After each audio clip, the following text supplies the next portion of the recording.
எல்லோருக்கும் நமஸ்காரம். மாதா பிதா குரு தெய்வங்கள் திருவடிகளை போற்றி. ஸ்ரீ காஞ்சி மகா பெரியவா திருவடிகளை போற்றி.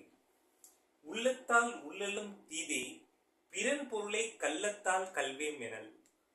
குற்றமானதை உள்ளத்தால் எண்ணுவதும் குற்றமே.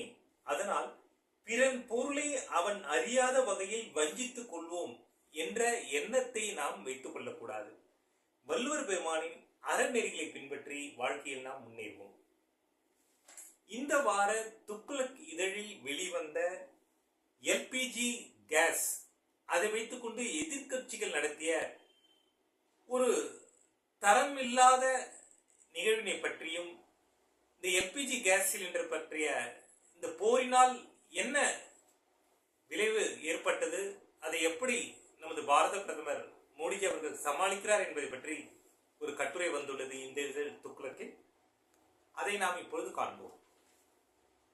எல்பிஜி தெருக்கூத்து.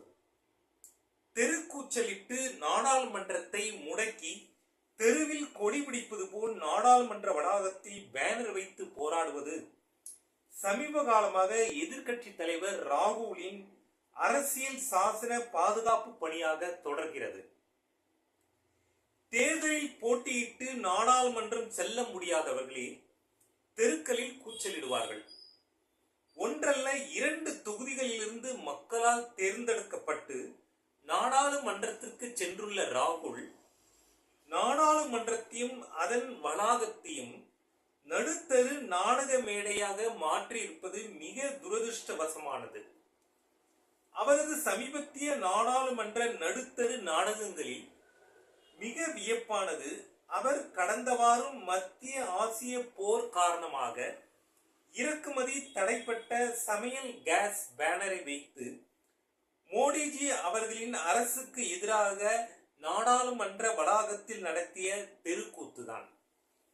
நம் நாட்டில் தற்காலிக எல்பிஜி சிலிண்டர் தட்டுப்பாடு தவிர மற்ற எரிபொருள் நெருக்கடி எதுவும் இல்லை என்கிறது அனைத்து ஆய்வு செய்திகளை திரட்டி வழங்கும் செயற்கை நுண்ணறிவு தளம்.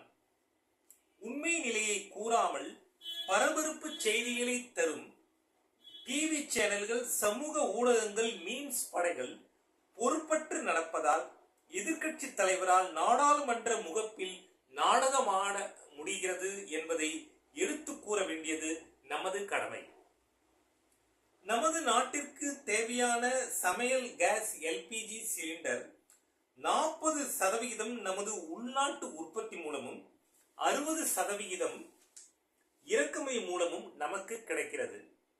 இறக்குமதியாகும் எல்பிஜி சிலிண்டரில் 90% இறக்குமதி ஈரான் நாட்டை ஒட்டியுள்ள ஹார்முஸ் ஜலசந்தி வழியாகத்தான் கப்பல்களில் நமக்கு வருகிறது. நாம் இறக்குமதி செய்யும் எல்பிஜி சிலிண்டர் ஈரானின் அருகில் உள்ள நாடுகளான கத்தார், ஐக்கிய அரபு அமீரகம், ஈராக், ஓமான் ஆகிய நாடுகளிலிருந்து ஹார்முஸ் ஜலசந்தி வழியாகத்தான் நமது நாடு உட்பட கிழக்கத்திய நாடுகளுக்கு செல்கிறது. நமது இறக்குமதியில் கத்தார் நாட்டின் பங்கு 47.3%, யுஏஇன் பங்கு 13.3%. திடீரென்று பிப்ரவரி 28 அன்று தொடங்கிய ஈரான் அரபு நாடுகள் இஸ்ரேல் அமெரிக்க போர் காரணமாக ஹர்முஸ் ஜலசந்தியை ஈரான் முடக்கியது. அதனால் நமது நாடு உள்பட சீனா, ஜப்பான், தாய்லாந்து முதலான நாடுகளுக்கும் எல்பிஜி கேஸ், கச்சா எண்ணெய் இறக்குமதி ஸ்தம்பித்தது. பல நாடுகளின் சரக்கு கப்பல்கள் ஹார்முஸ் ஜலசந்தியில் சிக்கின. மார்ச் 13 வரை நமது 38 கப்பல்கள் அதில் சிக்கி நிற்கின்றன. அதில் 8 எல்பிஜி டேங்கர்கள். நமது எல்பிஜி சப்ளை தொடரின் திடீர் நிறுத்தத்தால் எல்பிஜி விநியோகத்தில் தட்டுப்பாடு ஏற்படுவது இயற்கை.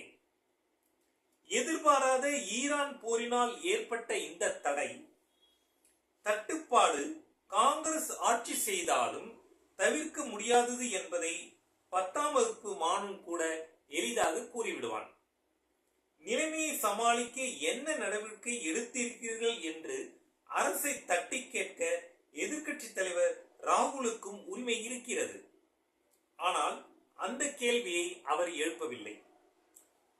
தாங்களாகவே முன்வந்து எல்பிஜி தவிர கச்சா எண்ணெய் ஸ்டாக் நிலவரம், ஹார்மூஸ் ஜலசந்தி வழியை தவிர்த்து இறக்குமதி செய்ய என்ன நடவடிக்கை எடுத்திருக்கிறது என்பதை சபையில் விளக்கி கூறியது.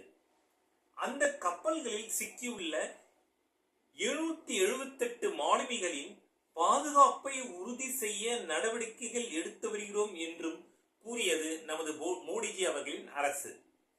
அதை கூட காதில் போட்டுக் கொள்ளாமல், அந்த மாலுமிகளின் பாதுகாப்பு பற்றி கவலை கொள்ளாமல், கேஸ் சிலிண்டர் படத்துடன் நாடாளுமன்ற முக்கிய நுழைவாயிலில் ராகுல் தர்ணாவில் அமர்ந்தது பரிகாசத்துக்குரியது, கேவலமும் கூட.